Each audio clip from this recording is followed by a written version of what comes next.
সম্মানিত ভিউয়ার্স, বর্তমান সময়ে ক্রোয়েশিয়া ওয়ার্ক পারমিট ভিসা পাওয়া কিন্তু একটা চ্যালেঞ্জের ব্যাপার হয়ে দাঁড়িয়েছে।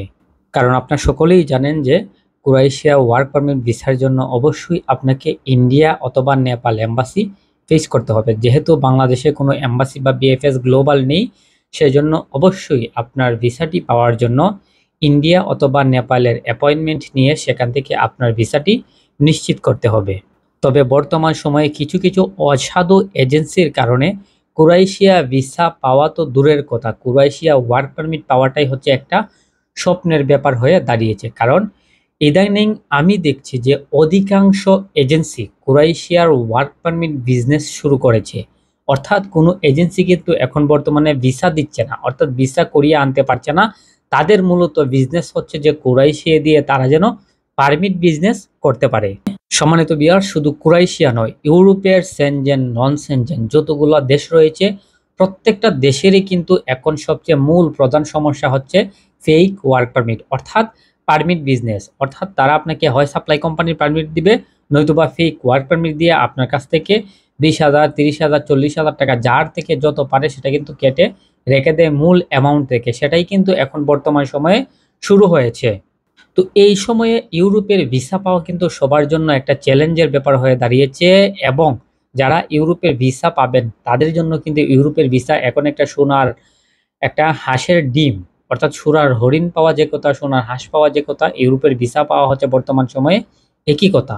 তো এই বর্তমান সময়ে যদি আপনি ইউরোপের সেনজেনভুক্ত দেশ ক্রোয়েশিয়ার ভিসা পেতে চান, অবশ্যই কিন্তু আপনাকে সঠিক একটা এজেন্সিতে জমা করতে হবে এবং এজেন্সিতে আপনার ফাইলটি জমা করে তারপর হচ্ছে ইউরোপের ওয়ার্ক পারমিট ভিসাটি নিশ্চিত করতে হবে। আপনারা সবাই জানেন যে বর্তমান সময়ে এখন ইন্ডিয়ার যে বিএফএস গ্লোবাল রয়েছে বা এম্বাসি রয়েছে সেটা কিন্তু এখন ফেস করা সম্ভব নয়, কারণ ইতিমধ্যেই যে ইন্ডিয়ার ভিসা রয়েছে সেটা কিন্তু বন্ধ করে দিয়েছে। সেই ক্ষেত্রে আমাদের কি করা উচিত? আমাদের হচ্ছে নেপাল থেকে আমাদের ভিসাটি নিশ্চিত করা উচিত। কারণ আপনারা সকলেই জানেন ইন্ডিয়া থেকে বর্তমানে নেপালে ভিসার সংখ্যার হার কিন্তু প্রচুর। অর্থাৎ আপনি যদি সঠিক কাগজপত্র, সঠিক ডকুমেন্টস এম্বাসিতে প্রদান করতে পারেন তাহলে অবশ্যই কিন্তু আপনার ক্রোয়েশিয়ার ভিসা হবে।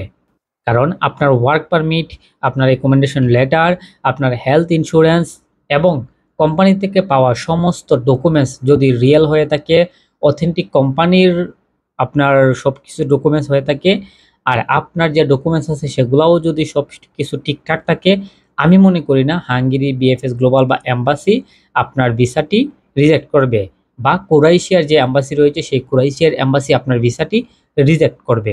তো যাই হোক, আমার কথা সেটা নয়, আমার কথা হচ্ছে যে বর্তমান সময়ে ক্রোয়েশিয়ার যে ভিসার রেশিও রয়েছে সেটা কেমন দেখেন। আপনার যেহেতু বাংলাদেশে কোনো এম্বাসি নেই বা বিএফএস গ্লোবাল নেই, সেজন্য ইন্ডিয়া বা নেপালে যেতে হয়। বর্তমানে ইন্ডিয়া থেকে নেপালের ভিসার রেশিওর হার কিন্তু অনেক ভালো।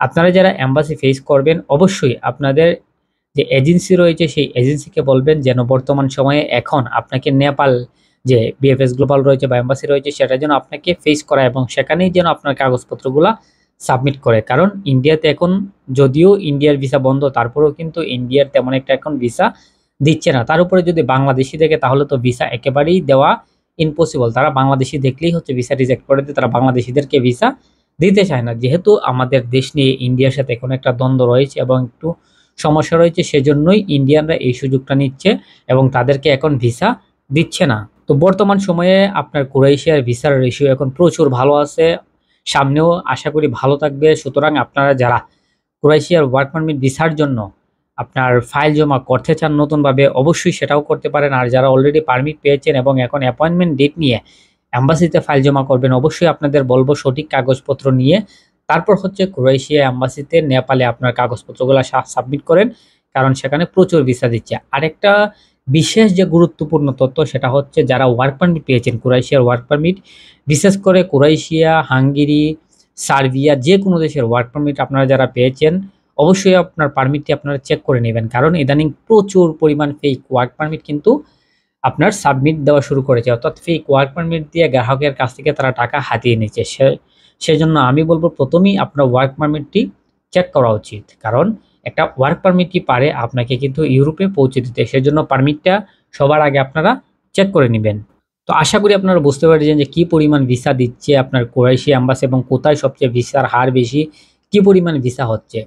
আর পরিশেষে এটাই বলবো যে আপনারা যারা ফাইল যদি সাবমিট করতে চান, ভালো একটা এজেন্সিতে দেখে আপনাদের ফাইলগুলা সাবমিট করতে পারেন।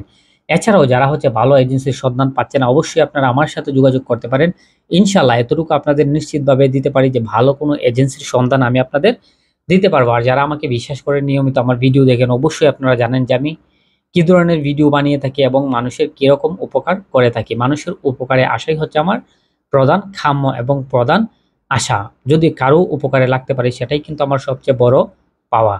তো এই ছিল হচ্ছে কুরাইশিয়া নিয়ে আমার আজকের ভিডিও। আর ভিডিওটি অবশ্যই শেয়ার করে দিবেন, পাশে থাকা বেল আইকনটি বাজিয়ে অবশ্যই আমার চ্যানেলটি সাবস্ক্রাইব করে দিবেন পরবর্তী আপডেট ভিডিওগুলো পাওয়ার জন্য। আর ভিডিওটা দয়া করে অবশ্যই আপনি শেয়ার করে দিবেন যেন সবাই এই ভিডিওটা থেকে একটু সতর্ক হতে পারে। ভালো থাকবেন, সুস্থ থাকবেন। আসসালামু আলাইকুম ওয়া রাহমাতুল্লাহি ওয়া বারাকাতুহু।